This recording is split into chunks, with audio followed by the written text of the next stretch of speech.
Yo, people, what's going on? Welcome back to another episode of WrestlePurists Worldwide. I'm joined by the usual suspects: Backle Pangman, Manny the Hooper, Joe Hulbert, and we're just gonna. No, I didn't. This is how we starting with toilet humor. Wow. Bro. This is anyway. Yeah, man, we're gonna talk like the weekend and just wrestling. You sure about that, Chief? You sure about that? You sure we're talking the weekend? I don't know, man. We'll talk about just wrestling. How much you want to talk about House of Glory, kid? That Briscoe Aussie Open match, I could get a good few minutes out of that. You guys. I mean, I know that I didn't watch a lot of wrestling this weekend, but I know that I've seen the best match of the weekend, and that was Jake Paul against Anderson Silva. Have that at about 4.5 stars there. I couldn't deal with it. I made sure I'd be tired. I'm not living with this Anderson Silva. This is too much. It was the best. It was the best celebrity boxing match I've seen. Had a lot of good work punches. You know what I mean? Really, really good work punches. Great drama. Great drama. Yeah. There's some good. Anderson bladed late in the match. You know what I mean? Real nice pro. Knockdown. Yeah. Absolutely. More Ronaldo was terrific on commentary. Ariel, that's a little bit to be desired, but right. Yeah, that was kind of awesome. Monty, I don't know if you saw that or saw the post-match promo from Jake Paul, but he's booked. I told AO this. He booked his own career here because he put himself against a bunch of washed guys and or non-fighters, right? Well, there's always a caveat to most people he's fighting, right? Yeah. And so he's essentially booked his. Yeah, exactly. He's booked his undefeated streak, right? And now he's gonna end it by putting over Canelo Alvarez because he called him out. He called out fucking. I don't know that shit. He won't get the Canelo for it. Bro. I don't think they'll station. So in his post match promo, he called out Canelo. He called out Nate Diaz. He said he wants to fight everybody, and I told him I was like, wow. Happen. I think Nate could happen. I don't want that fight to happen for Nate. I don't want it to, but I think it could happen. He looked washed against Ferguson, man. Nate looked fucking slow. Now he's never been like dynamic. He did not look good against Tony Ferguson. I don't want that fight to happen for him, honestly. But yeah, and so here's the deal. He's officially. I think Jake Paul has booked the end of his run here because he's gonna put over one of these guys. They're gonna beat him, and the narrative's not gonna be he finally lost when he fought a real fighter. It's gonna be wow, man, like this kid really he took on one of the best in the world and he hung in there with Canelo Alvarez for 6 rounds or whatever the fuck they're gonna say. And so he's gonna do that. Yeah, he's gonna do that, and then he's gonna fuck off with millions of dollars to WWE and go tag with Logan Paul. I will say, as much as it's 47-year-old Anderson Silva, it is still quite crazy what he's pulled off. He looked good. He looked good in there. As someone that watches a lot of boxing, there's a lot of people that can dunk on it, but a lot of guys fight much worse in their sick fight than Anderson Silva. Dudes, real prospects fight like cans for 15, 20 fights, So I'm gonna tell you this, Joe. So usually celebrity boxing matches are kind of pathetic or laughable or whatever, and you kind of watch it for the meme.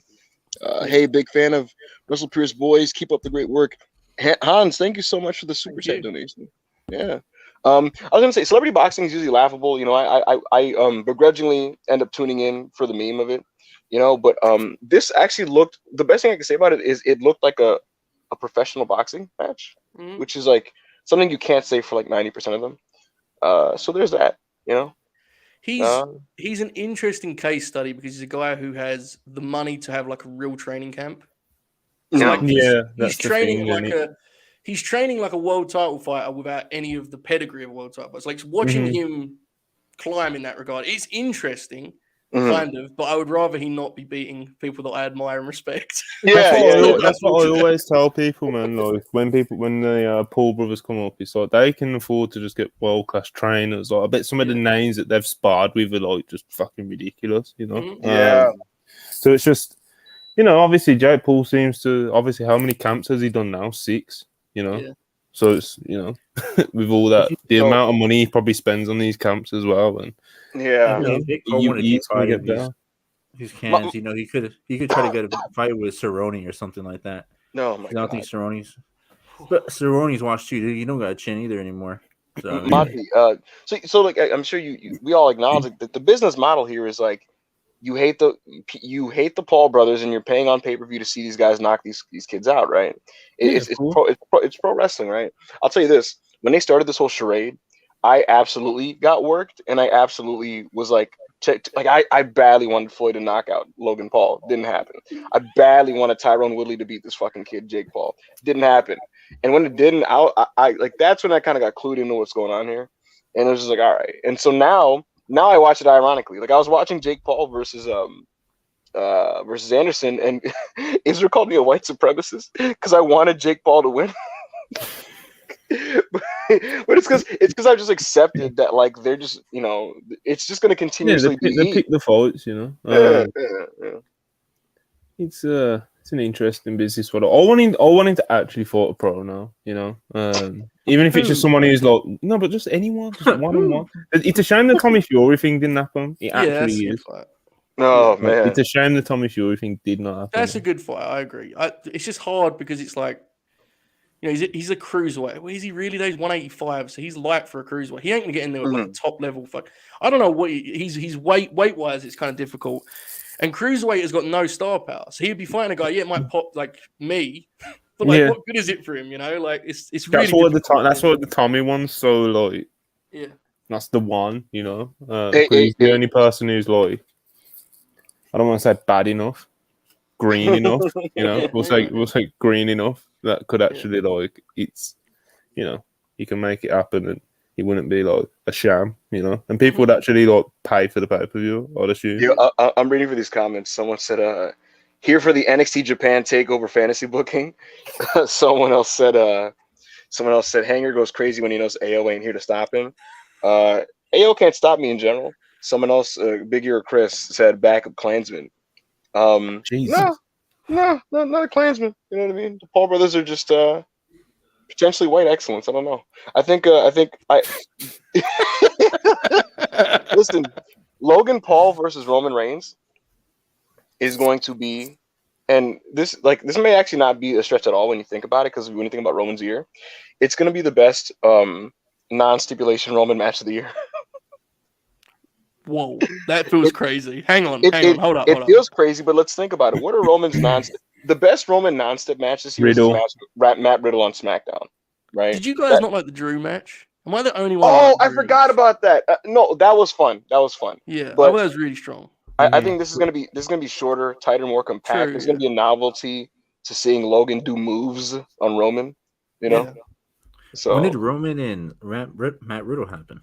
SmackDown in June. Yeah. It was the one when they did the big number. Remember they did like a big viewership for that? They popped a 2.5 quarter for that match. You probably rated it, man. That's the funniest thing. Definitely give it 3 stars. 100%. Manny definitely replied to you. You know what's funny, Monty? That Matt Riddle match popped a big number. Matt Riddle was like super duper hot at the time, right? Coming right off RK Bro. And if you remember, the Raw follow up was he got squashed by Omos. Yeah. It happens. Literally, the only Roman match I can remember is just that crazy 6-man they had with RK that was underrated now, to be honest with you. I think that's actually one of the better Fed matches this year. I thought that was kind of awesome and one of Randy Orton's best performances ever. How did he start the year? He worked Seth at the Rumble, right? Yeah. Worked Seth, which had it had the no finish, which was a shame. Good match though. Yes. And then, he had the KO match, right? Should we go through it? Like a year ago. That was a year. Yeah, it was last year. Last Rumble. Oh shit! That was a really strong feud they had. Though. The ladder match they had was fucking awesome, man. TLC, yeah, they had a really good program. That pay-per-view in general is like quietly, I don't like reminiscing on like fucking Pandemic Wrestling or like Thunderdome nostalgia because like it's Pandemic Wrestling. But TLC 2020 is kind of a great show. They had that Roman TLC match. Sasha gave Carmella the greatest match of her life. Yes. The Hurt Business, Seth Shelton and Cedric won the tag titles on that show. So what's up? I'm looking through his I'm looking through Roman Reigns' year.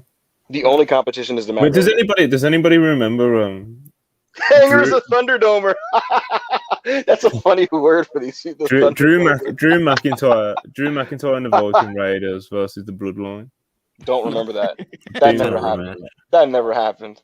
Was Roman in the match, or was it like Solo and the Usos or some shit? Yeah, this was in February, so it was way before. What the fuck? That didn't happen. That didn't happen. Tremendous. Yeah, man. Tremendous. That guy QB says, "No way, this is Hangman Pierce's actual voice." I didn't imagine that. I don't know what he imagined. Okay, so we beat the Brock Lesnar match at Mania. Yeah. Was You know, it's funny. I'm probably the high man on that match. Wait, what? They wrestled at Mania too? Fucking hell, Manny. Yeah. I'm the high man of that match. Total, bro. all I wanted was heat and suplexes, and I got it. So like I was pretty fine with it. I didn't hate it. I just it disappointed me how few new ideas they had. You know? Yeah, it was very like sure. There wasn't many new things that they tried. There wasn't any. Yeah. They just kind of like did their moves. You know? Yeah, they just did Roman versus Brock, but we've all Roman seen did before, he stole Lashley's spear to the kidneys that he did like the day before or the same night, which is, I mean, that takes a star from me. Respect the business, brother. You know. What I will say, Monty, is they did Roman versus Brock again. The thing is, Roman versus Brock from a work standpoint is not a bad wrestling match, but it's just that in 2018, the fans just didn't want to fucking see it. And if you do a match that the fans don't want to see, it's just not a good match because they're just not going to cooperate. And the main difference between 2018 and the Mania match this year was quite simply just that the fans were up for it. And so them being heated for a match where it's going like 10 minutes and Brock throws suplexes, like it's hard to hate it for me, but I totally agree with everybody that says that like it's not particularly inspired or creative. Yeah. You know, I definitely wasn't like, I fucking hated it. It's just I think the problem with Brock can be sometimes he's capable of so much. You can talk yourself into a lot in terms of like what he's going to do in there. And sometimes he'll play the hits, right? And listen, they're awesome hits. We all love the suplexes and the general kind of demeanor of Brock. Right. But he's capable of so much, you can kind of talk yourself into it being more that. Like the Lashley match is a good example of that, right? Like that match has been built up so much. It's like your mind kind of goes racing. In the end, it's like it was a fun time, but you know, you kind of want even more full, you know? even that match, bro. I can't cap to you. Just seeing big men suplex each other on their fucking necks and shoulders. It was so scary because Brock literally suplexed Brock. Takes those bumps so great. It's dangerous, bro. He lands on his shoulder, like he turns sideways, man. That's what I'm saying. He was giving him literally like King's Road suplexes, and and the match wasn't particularly long. So like, for me, it just felt like a 1997 New Japan main event. Because it's just super heated and big men just doing big fucking moves to each other until it's over. Yeah. And so it's just like, again, matches like that where like some dorks will be like, say, shut the fuck up, bro. I mean, not shut the fuck up. You're entitled to your opinion. I'm sorry. WrestlePurists is not a condone that. But for me, I'd be political. No, but for me, I was all right with it. Even though with that also, that's like a match that like if you get the creative potential of a Lashley Lesnar match is a match of the year candidate. If you go to the fullest capability, you know what I mean? Yeah. Two meatheads, bro. It's the meatheads of the pro wrestling universe. It's always real quick, Joe. Real quick. Sorry to cut you off. Zootopia Productions, $4.99 super chat. Hangout, would shirts be offered a potential Brock versus Braun match? Secondly, I think a hypothetical Drew versus Bryan could legit be a match of the year. Thoughts? Zootopia, thank you so much for your super chat. Braun Breaker versus Brock Lesnar would be fucking awesome. Yes. It would just be awesome. Brock is a sick bumper. It's a very underrated aspect of his game. So Braun taking the shoulder tackles and then the belly to belly, and you know, just all of Braun's offense would be great. Braun Breaker Brock would want to sell for him as well. You know, when Brock wants to sell for someone, and he goes crazy. Yeah, he goes insane, like he did for Danielson. You know. But yeah, so Braun Breaker, just picture Braun popping out of a German doing the fucking barks and shit. Like it'd be so cool. I could lay out a 4.5-star Braun Breaker Brock Lesnar match in my head, and they'd probably go like 3 3/4 in terms of the potential they live for too, and I'll be fine with that. Drew McIntyre, Bryan Danielson. What's up? What's up, man? I thought they were talking about Drew Gulak. I was like, that's already happened in Elimination Chamber. Yeah, that match is awesome. But Drew McIntyre, Danielson, that'd be very good. You know, they hit each other hard. You know, Drew is very good, very reliable professional wrestler. I don't know. I've never been a great believer in him as like the guy. I think he missed his window. Yeah, but I also I don't think his personality connects to that level. You have to have like a special intangible. But he's very, very good. He's a guy who can give you great matches every week. Yeah, he's very, very good. It's unfortunate he's not wrestling as much because he's so good. I have a bit of a hanger select scoop on that, guys. Have you noticed Drew McIntyre doesn't do a lot of TV wrestling anymore? The reason is that his neck is fucking cooked. Yeah. Yeah, he's officially on that Kawhi Leonard minutes restriction bump card type of thing, where they're just trying to prolong his career. You know what I mean? And not run him to the ground. He's just taking his bumps minimally, and he's just trying to pace himself to the pay-per-views, and so that's kind of where he's at right now, which is unfortunate because he's one of the better wrestlers they have, and I'd rather him taking up TV time wrestling than like Elias. So how old is Drew? He's not like an he's old like 36, guy, right? 36, Man, 37. that sucks, man. That's a shame. And I don't remember him being a guy that bumped on his neck a lot. That's no, neither. Do you remember how he used to take the I was really used to puzzle me the way he would take Orton's RKO. Do you ever remember this? I knew that was coming. One thing you knows what I'm talking about, right? I've told you about this. You took it on his arm. They worked like 4 straight months together. And throughout the whole feud, when Randy would hit the RKO, Drew would take it like sideways. He's the only guy I've ever seen do this. But he didn't do it like once that way. He did it every single, like even when Drew beat him for the belt, when Randy beat him for the belt, he did it that way. So I assume that was like an awkward thing for him physically. I don't know, man. Like I'm with you though. I don't remember him taking these like crazy high angle bumps or anything. Someone in the comments said, my man Mason Rollinson, he said Brock playing the hits is better than 98% of wrestlers at their peak. That's kind of true, bro. Oh, absolutely true. Yeah, 100%.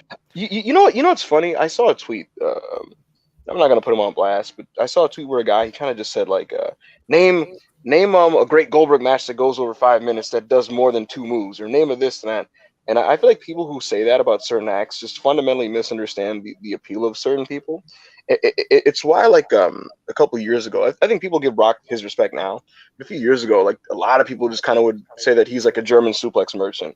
And it's like if you're criticizing Brock because his moveset is limited, like I just feel like you don't really understand Brock. You know what I mean? Like, do you want Brock just doing like 77 moves? Like, what does that really mean? With him or with like a Bill Goldberg or some of these guys, like, not that I think there's much value in Goldberg now as a wrestler now, but like when he was hot and when he was over, it's like, it's because of the intensity, it's because of the adrenaline of seeing a short, match, like a short squash from a domineering guy like that. And so, yeah, I just think when if you're someone who looks at a guy like that and goes like, well, where are his classics that are like 10 minutes? It's like you're kind of weird and you don't really get it. Like, would you say that to fucking Taz? It's just very strange. Yeah. Well, also, like, there are absolutely some awesome Goldberg matches. Like, they just are. Like, the DDP match is fucking awesome. The Raven match, which I think is like 4 minutes. Who gives a shit that it's 4 minutes? Like, it was awesome, man. Like Goldberg versus Laparca is a 1998 match of the year candidate, and you can't tell me otherwise. And the second Brock match, or the third Brock match, I guess, is like an all-time sprint. Like, they do like as Goldberg is like getting killed. But like, my big thing with Goldberg is, I encourage everyone to be analytical, and you can kind of look at the good and the bad and stuff. But if you've experienced when it works, it is like a crazy spectacle. Like when he first came back and squashed Brock, anyone that watched that live will know what I'm talking about. That was like magical, man. Like it was like stunning to see that he had, like, because everyone assumed Goldberg was coming back for a one-off and Brock was going to just beat him, right? And he fucking mowed him over, and like I'm telling you guys, go back and rewatch it. Bill Goldberg should have retired after the Lesnar Mania match, because I thought his return run, when you really look at it on a macro level, at the time I didn't appreciate it as much because it was like, oh man, he just beat Kevin Owens, that really sucks. Right. Yeah. But overall, I thought it was a pretty well done story, and I thought the idea of him squashing Brock after Brock was so protected and so dominating for years. It was a very provocative booking decision that like spurred on like this really, really interesting story. So unfortunately, the stuff he did after like really kind of takes it down. But yeah, he's a really interesting guy historically, because I think there is evidence that when guys wanted to work with him and help him, they could guide him to good matches. But unfortunately, so many of the top guys in WCW had no interest in helping anyone but themselves. And so you end up with these kind of bizarre matches. Like when he tells the story about the Georgia Dome, like Hall and Hogan were kind of like ribbing him in the middle of his matches. Like he tells this story, and it's like, Look, it is what it is. It was very, very political. It always will be, but then it was very, very political. And it's like you wonder what Goldberg could have produced if he was surrounded by guys that had the mindset of DDP had of let's put this match together and make it work, man. Let's see what you can do. And Joe Holbert, you know what Bill Goldberg needed? What's that? In a perfect world, in a perfect fantasy booking world, after they did the shit with him with fucking Nash and the taser, Antonio Inoki swoops in and brings in the Shinya on Pro Wrestling. And fuck the Naoya Ogawa Shinya Hashimoto feud. You have Bill Goldberg run through the entire Nuge roster until you build to a big money program with him and Hashimoto. That's what the fucking world needed. Because guess what? You look up on Nitro, he has a match with Yuji Nagata, and guess what? They're trading holds. They're literally trading holds. And the guy hits him with like a brain buster and he pops back up and he screams and shit. It's awesome. It's a really beast 3-minute match. So that's my pitch there. I love it. Goldberg taking over Japan. But, yes. Speaking of good transition, wasn't very good. Speaking of Japan, there was a big no-show over the weekend. There was a few title matches. There was a GHC tag title match. There was a heavyweight title match, but also most notably on the show, they announced a pretty surprising match. I don't think anyone was actually expecting, which is Shinsuke Nakamura versus the Great Muta at their New Year's Day show. Yeah. Which obviously Shinsuke is obviously signed to WWE. They're not really known for being the most friendly with other companies. Obviously, he's the Great Muta on his retirement tour. But even still, it's not something you'd expect WWE to be doing, So hopefully this is what they'll be doing more so in the future, and we actually get to see WWE talent out there in the wider wrestling universe, because that's the way it should have always been, Yes. So yeah, man. Any thoughts from anyone on Nak versus Muta? I'm quite excited for it. I can't lie. I think it's going to be like a big spectacle. And It's cool. The one thing I'll say is I do not know if it's indicative of like a big change so much as it's a very special circumstance being Muta, because I think he's going to be in the Hall of Fame next year. So like it's what I'm getting at is it's very, very cool. It's very, very cool, but like I don't think it's unfathomable this would have happened with the prior regime. I think it's unlikely, but I don't think it's like, earth-shattering in that way. I think it's a really unique circumstance with it being Muta, and Shinsuke's at a very unique point in his career where it's like he's kind of part of the furniture there now. It's not like they're going to push him anytime. He's just like a guy who floats around.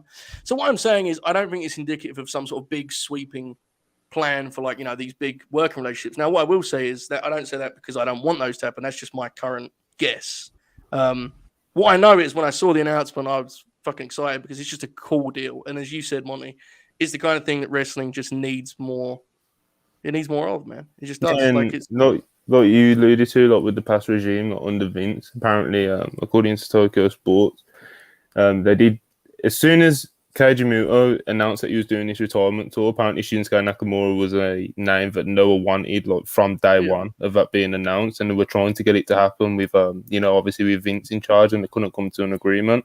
Obviously, Triple H comes in, and we see the graphics. It's up there. It's happening. So obviously, it seems like there's at least some more open-mindedness. So, as I said, hopefully we see more leniency with that kind of thing. Obviously, as Hangman said on Twitter the other day, Sasha's in talks about, having kind of like more of an open contract and being able to like go abroad and pop herself like Shinsuke's about to. So, yeah, man, hopefully there's more of it. Yeah, that was a Hanger Select exclusive there. Sasha Banks wants to, she's look. Dave Meltzer was the one who put out that, she's negotiating a new deal because I believe her current one. I don't know how much they froze it or what they did, but it's set to expire relatively soon. And they're negotiating a new one. And one of the snags, he said like there are certain things holding up like it being, wrapped up. And what I kind of added was that. I don't know if this is the exact thing holding it up, but what I can tell you is that she was negotiating the ability to, do other stuff on her off time, so to speak. And I think it's pretty clear where she wants to wrestle when it comes to like, a Stardom or some of these other Joshi promotions. It's why she's kind of been like tickling toes with some of the wrestlers on social media. So it's interesting. To be honest with you, if she can get that done, it'll really make her a historic figure in women's wrestling, in my opinion. Yeah. Because if she can, because dude, if she can get more people into the Joshi scene, because she's such a big star and has such a big fan base, and there's a lot of like diva stan type fans who like Sasha who don't pay attention to that world of wrestling at all, right? Mm-hmm. And you could maybe make the argument that some of them just don't even maybe I don't want to put words in people's mouth or like categorize people, but there's some, you know, maybe that won't even like respect that type of stuff, right?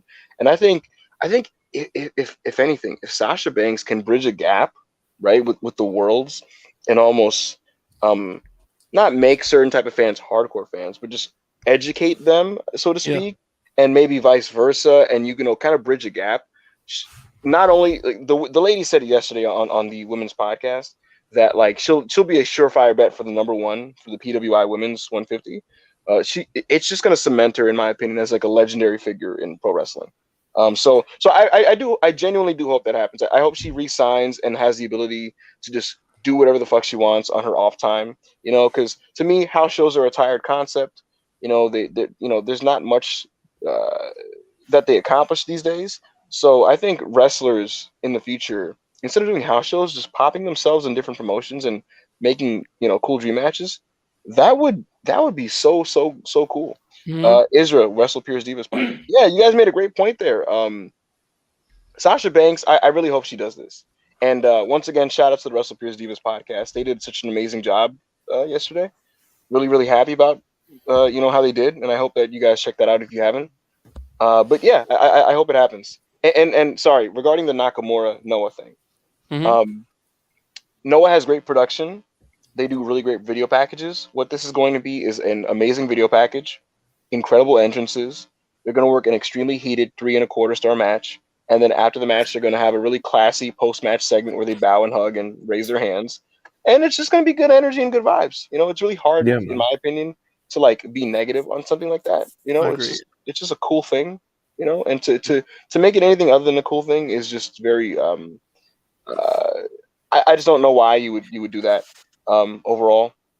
Even the announcement video was good. I couldn't understand it, like, but I didn't see it. Oh man, I didn't even realize there was an announcement video. But what was really interesting was the crowd didn't react to Shin's WWE music. Did you see that video of the live crowd reacting? Yeah, it was really interesting. When they played Shinsuke's WWE theme, the crowd didn't react. It was when they saw him, they reacted, because I guess like they don't know his fucking theme. Exactly right. Like that's one of those. That's like to that. It's not. You know, it's hilarious. Like he introduced himself as WWE Shinsuke Nakamura, and he has like the WWE thing. But it's like then no one sees it that way in the audience. They're like Shinsuke's coming back. You know, it's New Japan Shinsuke. Yeah, the legend. You know? Absolutely. To touch on the Sasha thing, like, Sasha's like one of about 3 wrestlers that actually has like a fan base that are like legitimately like follow her anywhere. You know? So obviously, if you could like dream pick any wrestler to try and bridge that gap between like the US fan bases and the Joshi fan bases, like it would be Sasha. So you know, it seems like a layup, really. So you know, that would be transformative. That would be like that would be an absolute game changer for every top star to negotiate after that. It's definitely one of those deals that I will. Unfortunately, it's one of those ones where I just have to believe when I see it. You know, because it's so foreign to what we've become used to. But I will say, and I've been big on this for a long time now, like wrestling needs to get past its own bullshit at this point. Yeah. And I want competition. I want both promotions or all promotions battling out to have the best show. But there's a difference between competition and like actively limiting what we can get from professional wrestling as fans out of selfishness and ego and politics. And a good example would be, and this is just on a small level, and it gives you an example of how dumb wrestling is. If you're MLW and you let fucking Ric Flair's last show use Jacob Fatu, he can lose to Josh Alexander. The fact that we can't get MLW to let their guys lose is a great example of how completely outdated and archaic wrestling is at this point. It's one of those things where you just kind of go like, get over yourself. You know yeah, man. Like you've got ML. They've got like 50,000 people watching them on YouTube. Impact's got 150,000 on TV. It's like you're battling for a niche, and you're so full of your own shit that you don't want to let one of your guys do a job on a show that people are actually watching. Like, get a clue, man. Get out your own way. I mean, that's a great point. That's a great point. If the big boys want to do that stuff, I still think it's dumb. But they can, they at least have like a bigger audience. Tony Khan has the right to not want John Moxley jobbing at a GCW show. Absolutely. You know what I mean? And look, Mason's right. It could have been Jacob Fatu. I was using that example, but we all saw there were certain things on those shows where it was like, or any of those shows, you see these things, like you roll your eyes at that stuff. It's like, get out of your own way, man. It's what people always say about House of Glory. Like, I don't think it actually happened this past weekend, but like they book these matches, and it's like there's always these weird finishes and that they apparently do. Like, I don't watch a lot of House of Glory, but that's what I hear a lot about it. But there's a lot of like weird finishes and stuff like that to protect people, and obviously because they're an indie promotion, and they do book some pretty big names from other not the top 2 promotions as much, but like these weird finishes because of wrestlers being, from certain places, and it's just help each other, man. Look, let's be honest about it. It's my bad, Ham. One last thing. Let's be honest about it. With the 2 top, head honchos in the States, with Tony and Triple H, everyone that is any good is going to be signed to a contract. I don't mean that to be like a dick, but let's be honest. Look at some of the recent signings. People are getting deals. Like, it is what it is. God bless them. Good luck to them. If you're one of the other promotions, you better get ready to play ball with these other territories, because, like, right now I'm looking at the landscape and there are guys who are getting signed to big contracts who I think we all would have said 6 months ago is probably not going to get a contract, which tells you where we're at, and that's not a bad thing. What it means is if you're Impact, if you're whoever, you need to, be willing to do so, because otherwise you're going to end up like the NWA and booking Rodney Mack on your TV in 2022. So yeah, it's ridiculous. NWA cards look like if you were to take like a Sunday Night Heat from 2005 and like just splatter it on the show. Right. No, some of these guys, I feel like they're like for the NWA, like Creative Crow players, because I'm like, bro, I've never even heard of this person before. They're the best I don't even know example. where you found them. Yeah. The best example. Can't go on that way. So what I wanted to say was, some people from the WWE standpoint might say, what is our benefit from just branching down and letting guys work down? And I thought of a bunch in my head immediately, Monty. There's so many guys in NXT, right, who their progress isn't as fast as you would like, and a lot of them are starting from scratch. And it's like, if you do the whole, one house show every 2 weeks, wrestle and level up thing, how long is it going to take for some of these people to get kind of good, right? But guess what? Imagine you take some of these people in the PC and you say, hey, take a couple indie dates, take a Japan booking, send Malik Blade and Idris Enofe to Mexico for 3 months. Yeah. Why not? Guess what? They come back. Malik Blade starts doing Ranas and fucking springboard 450s. That's cool. That's a benefit to you. But remaining insulary in that type of way, I just don't. I just think everyone needs to grow up. And you can refresh guys too. If you have a guy who's stale on your television, you can say, okay, we have a partner in Japan. Go work Japan. You're going to win over some of the hardcore audience. May change their mind about you, and then we can bring you back TV fresh. If you just, and I know what they think, we don't need that because we have brand split, so we just move on from Raw to SmackDown. No, that's not how it works. It's not like they're not 2 different territories, bro. They're red and blue. It's the same show. If you could send I don't fucking know, man. Like, take Dolph, for example. Say Dolph just for 3 months to the TV audience vanished, but to us nerds, he worked Japan. And suddenly our interest would be rekindled. Wait. Sorry to interrupt. This is probably going to be a clip. Is today Halloween? Yes. Yeah. Oh, shit. Bro, I had to mute because people are coming at my door. I was like, what's happening? What's going on? Oh, shit. There's just one example. A good example. Here's a couple. So they're trying to repackage the what they call now War Machine. Viking Raiders. Yeah. I will never remember that fucking name. The Viking Raiders. It's like, what if they went and had some good matches elsewhere rather than doing these terrible vignettes that no one's going to be able to, what I mean? Just anything to refresh, guys. It's good to have partners. But I don't know. Yeah, it's a weird thing, man. It's definitely a very weird thing. I don't know. There is a mob outside of my house. There's more things like on top of like letting young talent go work or whatever and like developing people and stuff like that. It seems like it's just another step in Triple H's mission of getting the good faith back in WWE. Letting Shinsuke go work in Japan, Vince would never do that. Like, it's just he's very aware of that stuff. Yeah, he's that. I think like that's pretty much been his goal. You know, bring people back, Absolutely. blah blah blah. Like, you know, let people have time on TV. Yeah. And you know what's funny though, Monty? Hunter absolutely is now in the business of investing in goodwill. But absolutely, that's the game. Yeah, no, that's yeah, his no, yeah, game, bro. Yeah, that is his game. But I find it funny that all stops when it's time to be petty with Tony Khan. Like that's hilarious. That like that beef is eternal. You know what I mean? I absolutely think he takes it personally that like Tony Khan killed Black and Gold NXT. I think he absolutely takes it personally. Mm-hmm. And so you know he'll flirt a little bit with a pro wrestling Noah. He'll let you mention Evolve on TV and mention PWG on TV. But mention Busted Open on SmackDown. You know what I mean? Play ball with the media. He'll pay Brett Lauderdale a couple dollars on the low so he could fly out a couple guys to evaluate. That's a hanger select. And but when it's time for an ROH pay-per-view, you're gonna get a fucking NXT Premium Live event on the same day. You know? Yeah. He's Look, let's be honest, for the most part it's worked. I mean, incredibly well. Like the general perception of the promotion is much more positive now, and there's people that are like almost stunningly positive about it. Like they're a hot promotion, like legitimately. If you look at ticket sales and everything else, they're legitimately a hot promotion. Let's be fair. Next year is going to be a very interesting test as a book. The Alamo Dome is only half filled right now. Because they sold 30,000 tickets. Hey man, the capacity though is bigger than that. The Alamo Dome.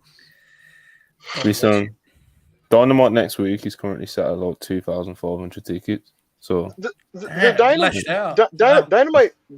that's funny. Dynamite last week didn't break 2K. You know, John Moxley in his hometown defending. John Moxley in his hometown defending the world title against Hangman Page, a match that they've never done between two of the biggest stars in the history of promotion. They couldn't sell out the venue, you know. I think it was like 4K. I'm not watching the TV counting the empty seats. I'm just there watching the wrestlers. You know, it's just me. Seriously though, where are you like? Because I don't watch as closely as you do, Monty, or you do, Hangman. Like, where is your confidence level at on Triple H as a booker? Because like, what I see of him, I think he's very like rigid. To me personally, now I haven't watched it closely, so I could be completely wrong. I might not have a good read on that. Maybe it's outdated from NXT. Monty, before you say anything, I have a pretty funny answer. So I would have been so. Of course he does. Yeah. So here's the thing. I when it comes to Paul Levesque, you know, there's things that he does. Trips and Lash Legend of Stardom. That's hilarious. Here's the thing, Joe Halbert.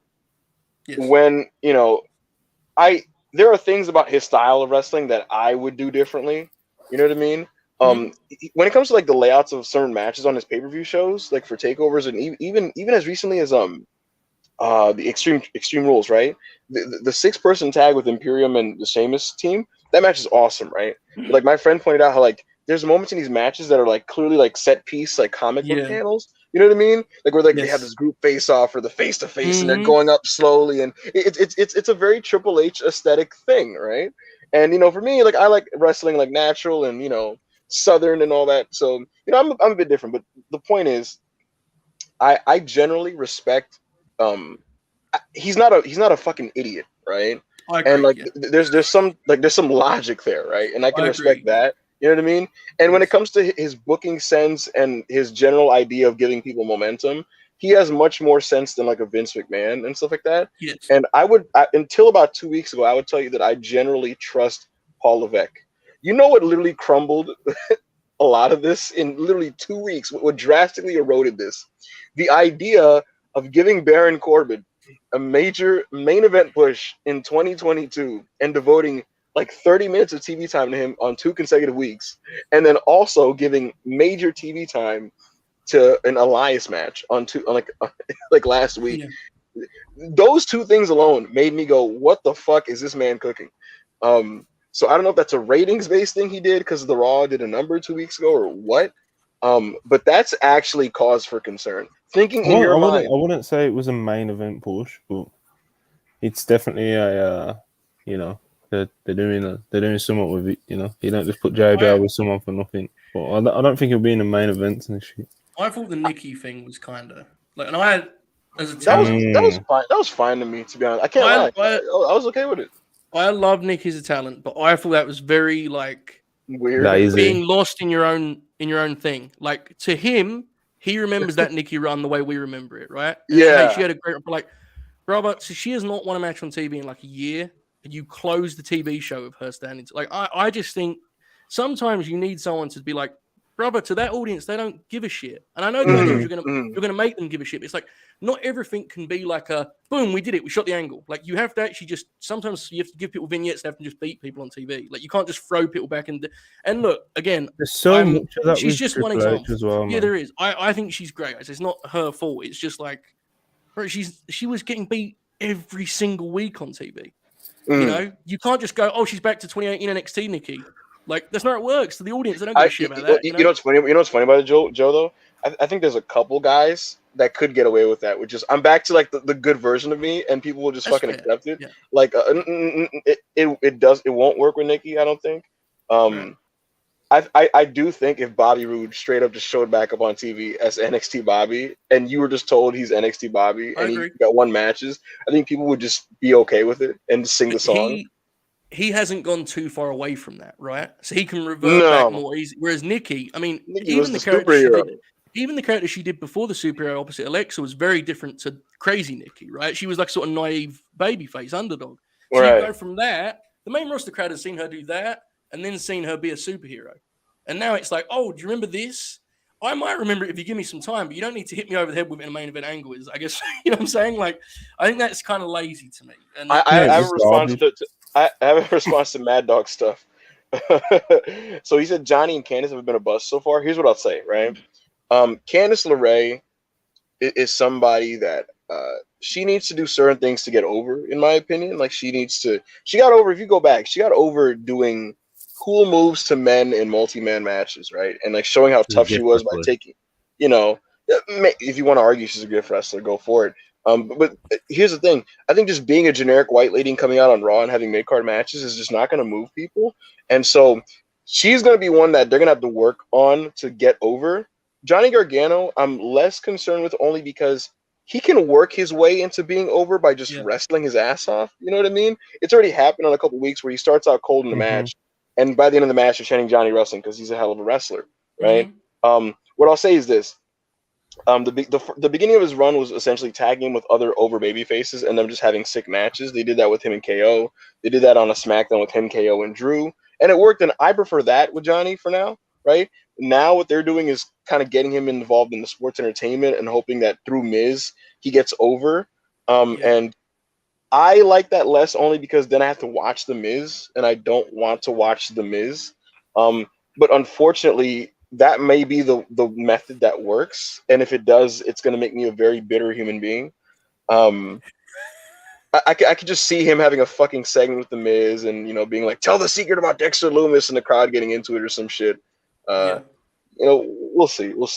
I can tell you guys this: it's pretty clear if you watch the TV that when Ciampa comes back, he's probably reforming DIY with Johnny, and you know, that's not the worst thing in the world for both guys. You know what I mean? I think it's probably the right role for them, and I think the division needs them because they need teams, right? Yeah. My concern, and this is not about them necessarily, but when we look towards next year and where they go, big picture, right? He's gonna need some creative people around him because I think he's a good matchmaker. I think he's a good maintenance booker, and I think you're right. He's logical, and he gets guys around. And he lets people do their thing, which is important. But at some point, when you've got 5 hours of big-time TV, you're going to need a little bits of ingenuity that I just don't think he has shown as of yet. That doesn't mean he can never show it, right? But last week, we were talking about Tony Khan and Triple H, and we agreed, like, they're not that dissimilar as bookers. Yeah, so they're not. That description fits Tony, right? He's a matchmaker. He's logical. You know, he knows how to, like, this is going to be a good direction for the pay-per-view. But I do think both shows right now, to me, and I don't watch them super closely, so I could be completely honest, just my read on it. I think both of them are a little bit light on like actual creativity. Yeah, just like storylines and actual arcs and real pushes and stuff like that, man. Like, it's just, I don't know. It's, you know what the thing is, Monty? Here's the thing. So Hunter, here's the thing. Hunter, you know, his first, and a lot of people, like a lot of the like negative people were saying this, but it isn't untrue. The fact that he got to get by on just being a course corrector with the first few months, you know what I mean? Because there's so many obvious glaring problems with WWE's creative that, like, before you even have to get creative and introduce something new, you can just kind of like spend your first month back just kind of going like, that's so stupid. We need to stop doing that. That's dumb. We should stop doing that. Yeah. This guy should have a full name. Let's give him a full name. This guy should just wrestle with his normal gear. Let him do that. Pete Dunne, why is he wrestling in a newsboy outfit? Let him wrestle like Pete Dunne. This guy should be paired with this guy. Why is Imperium a 2-man group? Give him the third guy back. Like, what the fuck? You know, just obvious things, right? Yeah. And those obvious, simple decisions restored the goodwill and the faith, right? You know, bringing back War Games. That's just it's a cool little thing you do that can add a nice little spice to Survivor Series. But like you said, Joe, you know, at some point, you know, you can't get by on just the obvious course correcting decisions. Right. And just, you know, the NXT drawing back from NXT. At some point now, it's like, you know, who are the new people you're gonna make? Who are the new people you're gonna get over? Who are the new? What are the new stories and concepts that you're gonna have? And I'm not gonna say that Triple H is always uncreative, because to be honest with you, a lot of mid 2010s NXT did have some kind of interesting wrinkles and quirks. But it's fair to say that, you know, looking into it now, a lot of what he has done with the shows is just logical, make it less stupid, make it make more sense, let wrestlers wrestle, fix a lot of the problems, you know? And so Mania season for me is going to be a big target in my mind of like, what are you going to do to make this road to WrestleMania better than the last few? And that's not a high bar to clear, because the WrestleMania builds have been bad for like a decade. But just what? Show me what you got, basically. Yeah, absolutely. And I want to be clear, like I think he's objectively done a good job. Like, I'm not saying he's like had this terrible run or he stunk it up. Like, I just think, you know, we're going to find out, right? That's really the ultimate, you know. And there are certain things, and I'm certainly not someone who's going to sit here and be like, this person should or shouldn't be signed. Like, we'll see how they're used and we'll go from there, because that's just not, to me, it's not that interesting. But it's like, when I see Emma being the open challenge, I have to be honest, my instinctual reaction to that is there something Emma is going to do that a call-up couldn't do? I find it hard to believe, personally. I just do. Crazy, bro. I don't know. I was saying in the chat earlier, man, me and Hammond were going back and forth about it. It's like, it's all well and good getting these signings to come in, but like, and I'm not saying that all of them, he's not completely dropped the ball with any of them, but like, how many of his new signings has he like really nailed it with? I think there's literally like one, and that's Braun. We had to identify. So who are the signings? Braun, Gargano, Candy, Good Brothers, Hit Row. Let me go look up the gauntlet for you. You know what I will say about the Good Brothers? They are comically over at the moment. Yeah. Comically. I was really hesitant. So basically, here's the deal, folks. So we have a lot of fun with the Good Brothers stuff, but I'm aware that I sound hypocritical when I say Emma is kind of coasting on past glories, but I'm excited to see the Good Brothers. That's, you know, I'm being silly there. I shouldn't do that. But to be fair, I think the audience response has kind of shown you that, like, that crowd does remember and somewhat like the Good Brothers. Yes. It is not Emma's fault, I'm about to say. It's not her fault. Her run was wrong. She got misused, so on and so forth. She left 5 years ago, man. Yeah, you can't just bring her in. That's what I'm saying, cold, a random to have a match that was always going to be horrible against Ronda Rousey. Against Ronda Rousey, he's going to do no favors for anyone and have her lose. I'm not saying she should have won the title, but like, she's coming in to lose a bad match. Like, what's the point? I don't know. And again, it isn't Emma's fault. It's more like, is she going to bring you something on that roster that you couldn't get from someone in NXT? I don't even know who. Joe, you know what's funny about this? Everything you guys are saying is the reason why I actually totally support bringing Dijak back to NXT for a little bit. Because I went back and forth with, you know, of all people, everyone's favorite Twitter account, Louis Dangor, because he was kind of like, why don't just bring him back as Dijak in the main roster, whatever. And it's like, it's going to be the same situation there. Yeah. How many of these main roster fans no Dijak, like him enough to give a shit. You know, like if they just threw him back on TV, feast your eyes, and he's Dijak, like it would be literally a cold dead match, right? But letting him rediscover his confidence and his mojo, I think, back down in NXT, where it's going to be a intimate, very forgiving crowd, right? You know, and over there he'll be one of the better big man workers, if not probably the best big man worker they'll have there, right? He has to regain his mojo, regain his confidence. It allows him time to have experience again as a top guy in a territory. You know, he'll probably be in the main event. Well, he will be in the main event scene over there. You know, I think literally just rehabbing him for like 6-7 months over there, and then coming back as somebody with value. You know, that's much more viable than just this method of just throwing people out cold. You know, I think good. Yeah, no, Monty makes a good point when you think about it, where it's just like Emma and some of these people, like it's just. You can throw some people out cold and it'll work okay. Braun was a genuine star here, you know, so it's not hard to kind of throw him back and just do what worked with Braun, you know. No matter how many, Bray, like you can throw him out there and you can do all the hype and everything. Well, Bray obviously got vignettes and everything. So. That's gonna be a very interesting story to watch. What happens with Bray? I don't really watch like the product that closely because I tried watching Raw last week with Joe. This shit was boring, bro. We got in like an hour in after we popped at the Carl Anderson match. We're an hour in, and we're like, we turned it off. We told everybody in the stream like, bro, we were doing a watch along, and we were just like, we're gonna stop, guys. Yeah, it was my it was my second least favorite Raw of the Triple H era. Outside of the opener and the main event, I didn't have much I enjoyed from it. What's up, Manny? Sorry. So like I feel like the one group that I feel like Triple H has missed out on the most is like Damage Control. It's like I don't know. I feel like when everybody was talking about him a lot, but now they kind of just like slowed down and everything. It's really interesting, man. I don't know. It's definitely one of those acts where there's a different perception of it online than there is in the buildings. There just is. I mean, look, I'm not saying it's like been a mess or anything like that. It's not like a disaster. They've had some nice matches, but like when you watch the show, it doesn't feel the way it should feel to me. It just doesn't. It doesn't feel like they've clicked. It doesn't feel like they've got over live. You know what I'll say about it? So I'd be much more harsh if not for one thing that's happened for me as a viewer.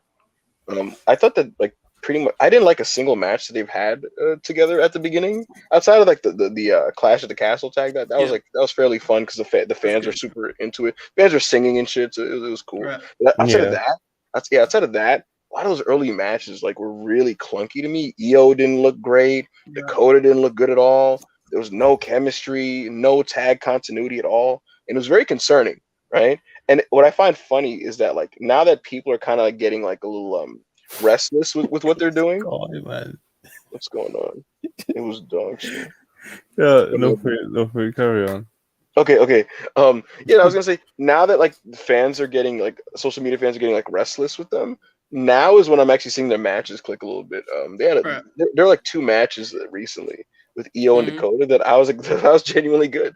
They had a match with Raquel and of all people Shotzi, and I liked it because EO looked good. Like she was doing tornado DDTs and moonsaults and shit. And so at least they have that. When it comes to booking and what they're gonna do and how they should feel, no, they're not walking out feeling like 1996 NWO. They gotta find like their identity as like a promo. Like they need to find their usage is very cookie cutter, you know. Like they do promos and stuff like everyone else. Yeah, like they need to have their own thing. They do your basic heel promos and they do ambush attack. Like okay, we've seen that and that's cool for the first few weeks when they're making like their impact on the roster. But it's worth noting that we're talking Triple H now. I was covering NXT Weekly back when they debuted the Undisputed Era. And I would recommend anyone to go back and watch the TV when they first came in. It took them a while to figure out like how that should work as a faction. Really? Yeah, I didn't know. I didn't watch any of that. If you watch like the weekly TV, they try to do some of the kind of invasion stuff, and it's very, as it often is when WWE does invasion stuff, it doesn't feel organic. You know, it's very like, phony and manufactured. And it was only once they really started wrestling regularly, and honestly, and I know I'm biased, so no one has to take it seriously, but I believe it. I think when Roddy was added to the group was when it really felt whole. I really do. Awesome. I don't know. It always felt I'm gonna go with that. I'm gonna go with that narrative too. Now I'm gonna go with that agenda. Yeah, they made that feel like a really big deal as well at the time. So back in the day, when TNA needed something, their idea was without foul, we need to make a faction. We got to do it. We got to come up with a faction. They'll come up with a shirt, a name. They'd figure out who's in the faction. They go to faction. Like that's what, to me, sometimes Damage Control feels like. It's like it's a good idea, but now we need to actually do the work of figuring out what is it. Because initially the idea was they were going to destroy the show. You know, they were going to come in and ruin matches and hijack it and cause chaos. They did that for 1 week. That first Raw was very dynamic with them. Yeah, very dynamic. And, you know what I think is lost in this conversation though, and I said this once to somebody. You also do need some good guys to work with as well. Yeah. And I think that babyface Alexa Bliss doesn't inspire anybody. Sorry, Joe. I just you don't stand up and shut up when she comes out. No. I don't. She's a beast, bro. I don't fucking like the Bianca, Alexa, Asuka trio at all. Actually, I don't think that there's any type of link or chemistry in any way. And when they're facing off, putting down our goals, Joe. I'm sorry. When they do the 3-on-3 face-offs, all I can think of is like, when is Sasha coming in? Because like to me, I think that's all you need sometimes is just a dynamic baby face on the other side to kind of add some spark to it. And right now it's just like, who cares about Alexa? Asuka's not getting singles matches, and right now, as currently present, she's injured, and Bianca can only do so much, and so it's just I think they're more. My genuine take on this, all bits aside, I think they're a much more effective act to that audience than we get online. That's my genuine read on it. Like, if you listen to the response they get as if you think of them as not a faction, but just like. Oh, the all-star trio of babyfaces? Yeah, I think they get strong reactions. And look, is Alexa Bliss a good babyface? As a character, I think she's said a million times over she doesn't like doing it. She thinks she's boring. She co-signs the read on that. Yeah, she's boring. In terms of the audience's perception, I don't think they've been the issue because I think their part is, frankly, to be the over, counterpart to help get the heels over. Because while we know what Dakota can do, and especially what EO can do, the main roster audience is still learning of them, right? I think that's 100%. Undeniable. So I think Asuka, Alexa, Bianca have been useful in that regard. I think the issue has been, and this is something that I've been, talking about regularly, is there's a way to do that. It's a lot more interesting than what they've done. There should be a constant thread of is Alexa about to turn on Bianca because Alexa's always turns on. She's not to be trusted, right? They don't do any of that on TV. So you know what? I think that they need to take the positive lessons and takeaways from the Bloodline storyline because that's been very successful, especially with Sammy. And I think they need to look at what they could do to not copy that story, but emulate what's working about that as a serialized week-to-week story. Add some fucking layers to it, man. That's exactly. Some creativity and some layers. The Bloodline story has the layers with the Sammy and the Jay stuff, and just Roman, even Roman and Jay and Jimmy coming into it late. I think what's helping that story is that Sammy is just a awesome personality and awesome character. Yeah, absolutely. It wouldn't be bad, but perfect example, okay? The week before this angle started, Alexa said she wanted to go for the belt. So the whole time, Bayley should be saying to Bianca, she's going to turn on you. She wants your belt. Then you have the dynamic of, is Alexa going to turn Asuka with her? So Bianca's looking over her shoulder, right? There's this idea of distrust. There you go. The baby faces don't trust where the heels are a unit. It affects them. It affects them in matches where they're losing matches because of the paranoia. You mix up a little bit. Yeah, you have a miscommunication. And then in War Games, that's when you pay it off one way or the other. Maybe she does turn, or maybe you solidify them as baby faces. But this is literally the conversation we were having about him as a booker. Is he does the matches. It's all very steady. It's not like he's doing anything to make you go, "What the fuck is?" But there's no detail work. Alexa and Asuka just stand there. The weird thing about this is, and I said this to Monty, I can't remember when. There's been a lot of good beatdown angles on SmackDown with involving Sheamus. When the Bloodline beat the shit out of Sheamus a few weeks ago, it was very, very old school. And the Imperium one they did on Sheamus before the Extreme Rules match, and it's just that's put thought into it, make it look good type of shit on TV, right? And But then with damage control, you'll have like this just a generic WWE punching, stomping, zoom in, zoom out, like type of deal. And so I think it's one of those things where there's a spotty attention to detail depending on who it is involved, and that just shouldn't be the case. It started so promising as well, man. Like, because obviously it was just like a big deal. It felt like a huge deal. Obviously, with Bailey coming back after so long, then she brings Dakota and Io with her, and it's like they're back now. Then even the first Bianca versus Io match, like that was good. It was solid. The first two beatdowns and brawls that they did were really good. Like I remember the first brawl that they did when they were going out into the crowd and everything. That was really good. But like when you repeat. Rinse and repeat. It's like, very good few months.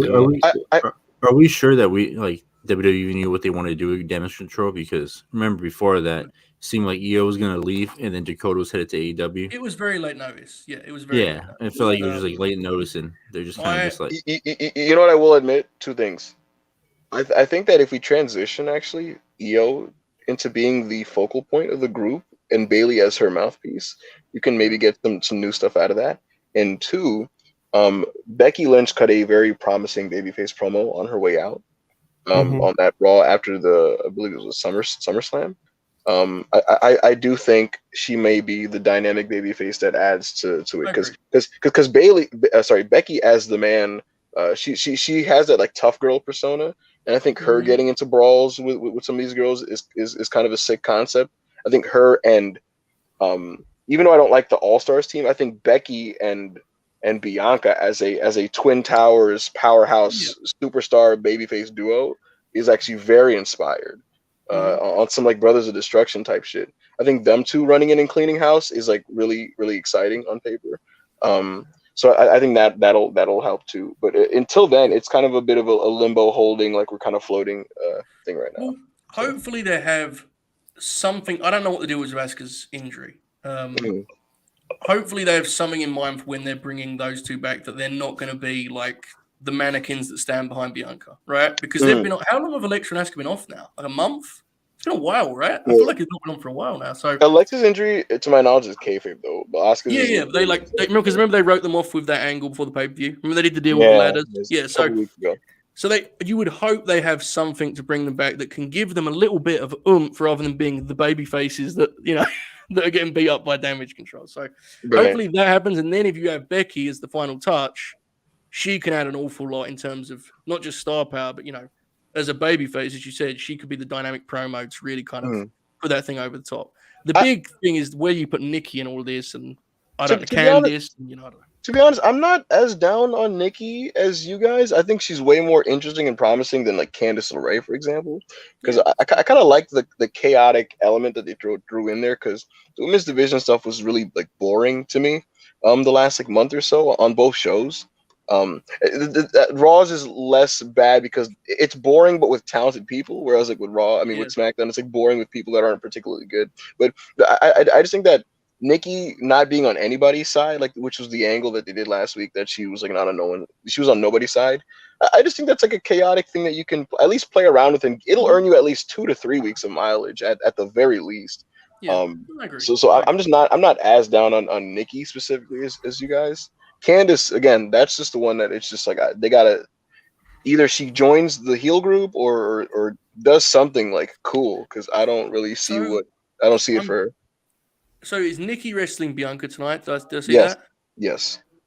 See, that would make you wonder like where she fits in a War Games match, right? Because if she's working the babyface, you almost wonder if they're going to do the deal where like damage control kind of like, even though she went after them too, they would rather have her on their side. If that makes sense? That kind of deal, which is a kind of familiar trope. The concern with that would mean Candice isn't turning, and as you just I think you probably need to do something with Candice. But that's kind of an issue. I don't know. Survivor Series War Games is in Boston. Sasha's hometown. We still need to do. We've got quite a few super chats build up. All right. This is what happens on the WrestlePurists channel. Blame hang waffle. It's what we do all the time. It's not my fucking fault. You should be monitoring the super chats. Listen, bam, $5. The only fear I have is this globalization of NXT that they wanted to do. The Diva show yesterday was awesome. I hope you have a full Rampage show. I probably won't, but thank you. We appreciate you, brother. Thank you, man. Emin Reznov, shout out to Vegeta for making Kaito look like a geek, even with Vegeta losing. LMAO. Pete That's Carney. unfortunate. I heard reviews Vegeta on that, so Yeah, but I've seen a I've lot of seen people negative on it. So I read that Fujita was being a total dick about the match, like just going about it, bumping and selling for him, and that he did everything to like protect himself in loss and not help this kid, which is really unfortunate. So. Showtime Spurs $4. AEW has gone back to these East Coast and Midwest markets too many times. Absolutely factual. I've been to 4 shows in Chicago this year. Probably not going to the next one. I think that is literally like one of the more significant factors. Like when we was touching on it yesterday earlier, about WWE being a hot promotion ticket wise and AEW not so much so. Like the way that they repeat the markets all the time is definitely got to be a huge factor in that, because there's places in, obviously me and Joe are in the UK, so it doesn't really affect us too much, as fans, but there's loads of people in the States that obviously on Twitter who like either still haven't came to my city yet, or and there's places that they haven't been that seem like viable wrestling markets, but they just keep rinsing the same ones. It's weird stuff, man. And the comment is absolutely correct. I also think that they need this elite return to be like a hook for the show. They need like an angle to overarch the program. I think Dynamite's had a really strong few weeks. Like I thought last week's show was tremendous. But there's a difference between a show that's consistently good and a show that's very interesting and has your attention. And I think the elite gives you an opportunity to do that. And I hope they take it. I mean, I really was encouraged by the fact the way they seem to be reintroducing them is different to just playing their music and having them walk out, right? Hopefully that gives them something, because Tony likes to just do the surprise pop, but I think with the elite, I think you sacrifice that to build to it, to let people know, to do an interesting return, sell some tickets out of it, draw some interest, rather than just kind of like, oh, he's here type of thing, Right. So. Darren Walker, 2 great British pounds. Roxanne Perez should get called up. She's ready. The thing with Roxanne for me is that she's absolutely good enough. Like she's definitely. Don't know if this is this probably is a hot take, but I personally think she's, in terms of like a young prospect talent, she's probably like one of the best US women I've literally ever seen. In that sense. Well, fun fact: she is a former ROH Women's World Champion. So yes, she is. That's what I mean. She's 21. She seems really polished in ring, and she just seems like she's this kind of the sky's the limit. This character, obviously, she's not a 10 out of 10 character or anything yet, and the mic work can be a bit, but like she's literally like 21. She's amazing. And you don't get that shit in the US. Like over in Japan with the Joshies, it's completely different. But in the US, you just don't see people like that. And even like 20 years old, like people like Sasha Banks has completed the game pretty much already at the age of 30. But like even when she was first coming up, she wasn't that good. Like she wasn't. She really grew as a performer and grew into the performer that she is today. She had an historically great read of like storytelling. Like Sasha's really great ideas, but fundamentals, Roxanne is like incredibly good already. In a way that Sasha it took a lot longer for her to get. But again, as an overall story to Sasha was always fucking incredible. She is like Joshi level, like Roxanne in terms of like fundamentals and stuff for her age. I think she's incredible, genuinely. But she's where I wish there was like a strong tag division. Because you could introduce her like slowly. You could give her a veteran partner, but they don't. The belts are such a nothing. It feels like a waste of her, right? I think with Roxanne as well. Like I was saying, like she's definitely good enough to be on the main roster and stuff. But like because she's so young and there is still things that she can still grow as a talent. Absolutely. There's not really any rush. Like I'm not. I wouldn't rush her development, even though I think she's definitely, there was that quote where she said that Shawn Michaels told her that, she's going to get thrown into the deep end. Obviously, she was on SmackDown recently, and the match was she did well. Yeah, the match was built around her as well. Like I thought it was really well done in the sense of, like the made it, kind of like a spotlight match for Roxanne, and she really got all of her shit in, and it was kind of like about her, even though she ate the pin, but it was all like, wow, what a good showing this was for Roxanne Perez. But like, I don't know. I just don't see the rush. Like, she's such a special talent. It's like just really let her grow. Give her a chance with the NXT Women's title. She probably should be the person to defeat Mandy. Not long time. You know what I will say though, Monty, because this makes me think about this when we're talking about Triple H and really relying on like his past when it comes to NXT for like TV and stuff. I'm very curious what he does with this NXT crop that he didn't really get his hands on, you know, because they aren't his, and I'm just curious what he does with them, because it's whatever it is, it's going to be something that's like new, just off purely the fact that like he didn't really get to handle them. And what I will say is, I have enjoyed his usage of Solo Sikoa. It's nothing like blow away, but I do think he shed a lot of the pretender vibe that I got from him in NXT, and he's very viable now. He comes off well, his presentation's good, his matches are solid. So if I'm just curious what he does with some of these other NXT, like the 2.0 generation that like he just had nothing to do with. You know what I mean? I'm really curious what they do on his TV. Real quick, cutting you off again. No problem. That's what I got to do sometimes, I'm putting a banner up, lots of subscribe super chat. But also, look at the production around there's here. There's like 9,500 people in here. We've got 9,500. we haven't got enough likes for more liking. So if everyone can, 9,500. That's crazy, brother. I said 95. I said 95 to 100. But, you definitely I respect it. Joe Holbert. While Monty's doing this, Joe Holbert, I do have a pop for you. Matt like the video. Just like the video is basically what I'm getting at. Spam us with likes. We need it. Go ahead. Put us over. Matt Riddle's facing Otis. That's a pop. You know what I mean? Otis' wrestling is good. Do we know what Vader. else is on the program? Big I Van kind of Otis. want to watch along for this show, but I don't really, I don't want to commit to saying before. So I see the lineup. Wait till Fightful drops the lineup, because if you remember, Joe, last week I literally audibly, as the show was ending, said, "Oh, Raw sucks this week," and you went, and you said, "Don't tell me that. I'm about to do a watch along." We should have told me. I got off after an hour. I told you. I said, "Oh, Raw sucks this week." When I read the lineup, I wanted to see the Anderson match, man. I wanted to see it. The Anderson match was good. Him working the knees. That was like that match is hilarious, man. Because like, I wish I was watching it with you guys, because like I couldn't stop smiling for like different reasons. Like Carl is like just being Carl Anderson at the beginning of it. You know what I mean? Not pushing himself too hard, but doing what he needs to do to keep the match like heated. You know what I mean? Working, as they say, working brother. They built to a superplex and got a big reaction. And I was just like, oh my god. I said during the stream, like, man, imagine being like Scott D'Amore, or being like one of the New Japan reps, like just like sitting there watching that match and being like, man, we got robbed. Like, who do we sue? Who do we like talk to? Because like, bro, he robbed us blind. Bro, he had a bad match with Tanahashi, went out there and had a good match with Finn Balor on Raw. This is the honest thing with Cole, okay? This is something that I've been aware of for the longest time. No one ever does it correctly. His best work in New Japan came when he was a babyface. He got over as a babyface. But ever since the Bullet Club thing, everywhere he goes, he ends up as a heel. Because all of these dipshit promoters want him to be there, fucking Arn Anderson, because he has the kayfabe name.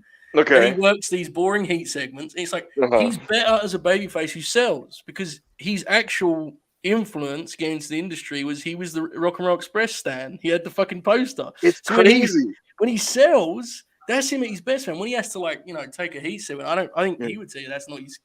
He's not very compelling in that way. I'm seeing him, and he's in the headlock, right? And he's working his way out of the headlock. He has his hand out, right? The crowd is doing the clapping, and then he's doing the Bret Hart punches to the gut to get out of the headlock, and then he gets out. He gets out of it, ducks under, jumps over, does it like the uppercuts and shit. I'm like, what the fuck is going on here, man? Like, what is? I jumped out of my seat when I saw Rhea give Lou Gallows great spot. That drop. I said, "Oh my god, man! What kind of world are we living in?" Look, the Rhea thing is working a treat. I mean, she is getting over. Like, she was over, but she's getting like superstar over in this fucking. You know what? I actually, you make a good point here, Monty. We have been talking a lot about some of these acts.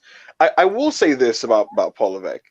I still don't like just like the over the topness of the presentation, like the idea of like these giant obnoxious purple wings on the Titantron while they're fucking talking and shit like that. You know what I mean? But I will say, Monty, you have to be honest here. He has. You already done this bit 2 weeks ago. What about Judgment Day? You have to be honest about Judgment Day. Like, come on, bro. We get it. You enjoy them. The Rover. No, I'm not gonna. Enjoyment is a stretch. It's not. But I'll say this: their promos are heated, their segments are heated. The fans do fucking care about them. You know what I mean? And to be honest with you, my priority with all these promotions, actually, before even me, because I'm an unselfish wrestling fan. But before you get me to like it, I just want whatever's on TV to be over. You know what I mean? I just want it to be over, first and foremost. And so, yeah. You just got you can't argue that it has. I hate Tournament Day, but man, when they were walking in the ring and they had the shadows with them, I said, "Oh man, that rules." Bro, Manny was popping for that match. Like we was watching when Cole started working the leg. Manny and I were like yelling like it was fucking Ricochet and Ospreay or something. Bro, look at him go out there. He started doing the 12-6 elbows. I lost it. I said he would get DQ'd in the UFC if he was doing that to him. I was just like, you gotta. Yo, listen, that before the low blow, that was shaping up to be the most awesome 3.5-star match of the fall. You know, I went a full 4, brother. I was like, man, I'm all in on this. Manny went 4. Oh my god. We was like encouraging each other. Like it started off, and I was like, "This is pretty good, Manny." Right, Manny. Like, and all of a sudden, we said, "Look at this comeback from Cole." It was a good comeback. He started throwing punches and chops. I said, "Oh, brother, here we go, man. Here we go. This is man. electric." The crowd started standing up and everything. And I was like, Monty, if Riddle can get Otis with an exploder suplex, I'm going 4 on that. He probably will. It's a powerful goal. It's a hell of an athlete, that Matthew Riddle goal. But we've got like 7 minutes left. We have to do my Hooper of the Week. Oh man. Yeah, we'll finish with the Hooper of the Week. It's a special occasion. It's a Halloween edition. The Halloween Hooper of the Week. So stick around, people. But yeah, we've got about 5 minutes left. Another thing which is definitely for money, I'd say, but I wanted to touch on is that it's kind of slid under the radar because it just came from one source, and it hasn't been like confirmed by like Dave Meltzers and Sean Ross Sapp, I believe. So Mike Johnson on the PW Insider Elite podcast basically confirmed that Bandido and Juice Robinson have signed with AEW. Yeah. Saying that he doesn't know the length and he doesn't know the time, but they are officially going to be the company going forward. So Bandido and Juice. I don't pay for it. I don't pay for anything. No, that's a lie, bro. Jesus, it's a lie. Listen, he's got me black, bro. That was a big thing. We were like, who has the elite subscription? Wait, Mike Johnson has you blocked? Mike Johnson, PW Insider, bro. One of our first blocks. Crazy. Really? Wow, that's interesting because me and Mike are very, very friendly. Yeah, well, tell him to unblock us then. He's trying to contract. What good is being from? What good is it? You've literally got our name in your bio. Oh yeah, we're friendly. I didn't. You didn't let me know. Wow. I'll talk to you. I almost started to beat him up because I thought he was the guy that made. You remember Joe? When I thought he was the guy that classic. Man, he was ranting about the PWI 500, and he goes, "That piece of shit, Mike Johnson." And I was like, "I don't think that's the same thing, brother." That's crazy. Yeah, man. Manny, you guys officially, allegedly, with AEW, man. You ain't got to worry about that Fed talk. You ain't got to worry about the, relief. Yeah, it's great. It's great news. It's tremendous news. It's great news. I just hope AEW, make some lucha masks because I got like the ugliest Bandido mask, and I need some good ones, But man, Bandido and AEW is just gonna be incredible. Juice Robinson, he's a body. I mean, I don't know. He's gonna have some solid dark matches. I'm working to confirm this, guys, but word is that Brian Alvarez reported to super followers that there's going to be some NXT cuts. Man, the AEW roster. But we know this anyway. We know this anyway. They're due, bro. The NXT cuts are actually due because if you listen to that Triple H interview, what he done when he first came in, and when he was talking about NXT and just nil, he was talking about the nil program as well. And he's like, people come in, we cycle them in, if they're good athletes and stuff like that, we'll keep them around for a few months. And if they get any better at wrestling, we'll keep them and give them proper contracts. And if they don't, we'll fuck them off. Well, he didn't say it like that, but instantaneously, because I'd imagine it's probably PC people that really haven't done too much on TV. But probably. But who are TV fixtures that you think deserve to get fired is harsh, but like TV fixtures that it's just not connecting, not working, they're not getting it, that it wouldn't be the worst thing in the world if they parted ways with them. Are there any off the top of your head, Monty? Not really. No way. There's no way, Monty. There's not one name. I mean, come on. If you don't. I think they're all so fresh and green. Yeah, it's like fresh and green. Lash Legend. Lash Legend is like, I don't even know what they're actually trying to do with her. She was a coach at one of the fucking tryouts. I don't know what the fuck they're doing. I think she's probably just teaching the other girls like promo skills and stuff like that, because she is charismatic and she can talk, like, Mm-hmm. So. Honestly, to me, the name is Zion Quinn. Oh yeah, who's that? Okay. Yeah, Zion Quinn. Okay, cool. Yeah, that's completely dead in the water. Yeah, he's what's the deal with Roddy Strong? See people, JD McDonough in the chat, like, no, like, he's not gonna get cut. He's not my favorite wrestler in the world, and apparently he's a bit of a dick and all this and that. But, like, he can work, what's the deal with Roddy Strong? Do we have any update? I was told that his main roster debut is imminent. Oh, look, man, Roddy Strong's just in the wrong company. All right, I mean, hold up, Manny. If he's on Monday Night Raw and he gets 18 minutes with a machine gun, we may have to run it back, brother. Actually, you know what? You actually pause. It's one or the other. Actually, it's either main roster debut imminent or release imminent. So just keep that in mind. That's fine. Look, man, either or is good. Like, I need Roddy Strong to go on that late run where Kyle O'Reilly did the same run. There's no way he's getting released, man. If he is, Tony Khan, pause that fucking Kingdom reunion that you're cooking right now. That whole OGK. Yeah. If that message that you sent earlier, imagine if he said that to just release Roddy, it makes absolutely no sense. So I doubt it. Bro, he's got to wrestle Sheamus on TV. Roddy's got to wrestle Sheamus. Okay, after he wrestles Sheamus, you can release him, and then and I just want to see because man, I think one of the sleeper guys of earlier this year was Kyle O'Reilly, because he had those crazy matches for those month span, and I can just imagine Roderick Strong on AEW having that hell of a run. I'd love seeing him debut from wrestle again, man. It's been a long time. It'd be great. I am pro Roderick Strong. So I think guys, listen. Some people are like, oh, he's not charismatic and stuff, but you see, geeks like us who pop for fucking actual good wrestlers, which are few and far between these days. Okay, guys, before we end the show, the Hooper of the Week. Yeah, I was going to say, let's get the one set. And then Halloween edition.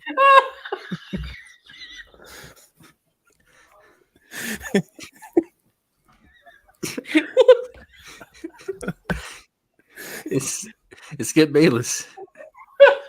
Are you serious? Yeah. This is how we do these things, Why? Wait, what did Skip do?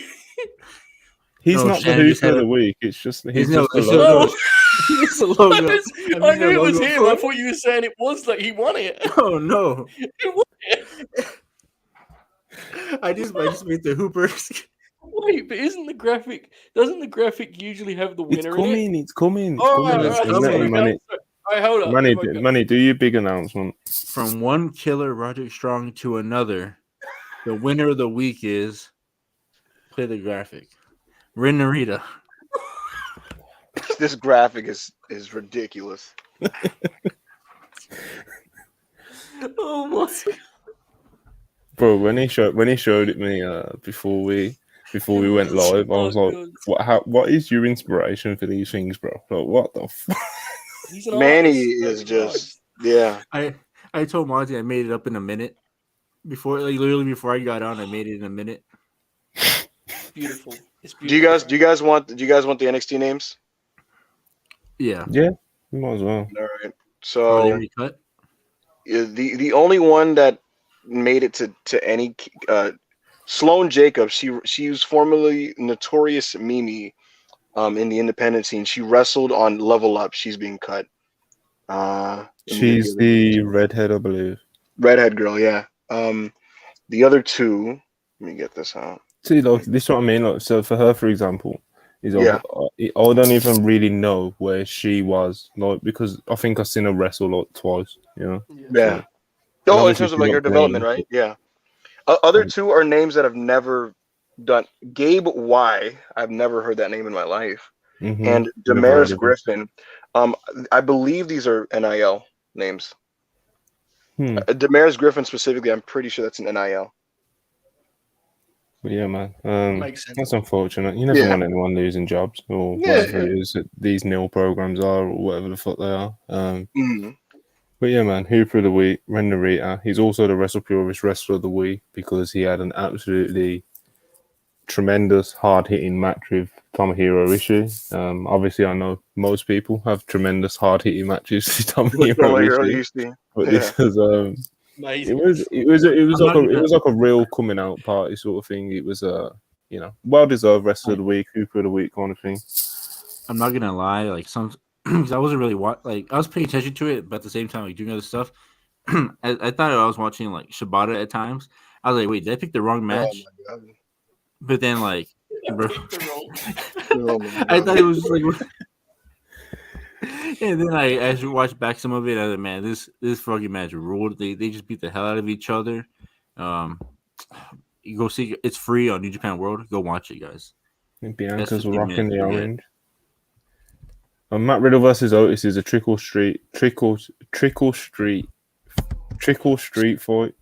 See, what do they got to get cute with things, man? You know, like they're doing a Brock Lesnar Bobby Lashley face to face. That's awesome. It's Halloween, Manny. Come on, man. You gotta get in the spirit. So yeah, the opening up with Bianca. Just play Halloween in the back, you know. Just is it Nikki Cross? They're going right to the match, or yeah. They open the show with Bianca's entrance. So gotcha. Yeah, obviously. Let's get out of here, man. Let's get out of here. All right. Take care, guys. Shout out Ren Narita. Like, Ren Narita, subscribe. Man. Run up those likes. Like follow the video, us all guys. on Twitter. And yeah, man, show us some love, whatever way you can. Comments, likes, super chats. Support all the other podcasts. We'll be back tomorrow with Dumb Guys Live with Parker, Murph. Let's go. Hopefully myself and young Jamie. Awesome. We'll be back on Thursday with the flagship. Friday on Purists. Sunday there won't be a Divas pod, I believe, but we are cooking something. But that might just be recorded on Sunday. I'm not sure if it'll go live, but yeah, man, we're doing stuff over here, so support us. We're trying to make a name for ourselves in this business, you know. But yeah, everyone enjoy Raw because that's what I'm gonna try and do for the next fucking 3 hours. And yeah, man, peace out.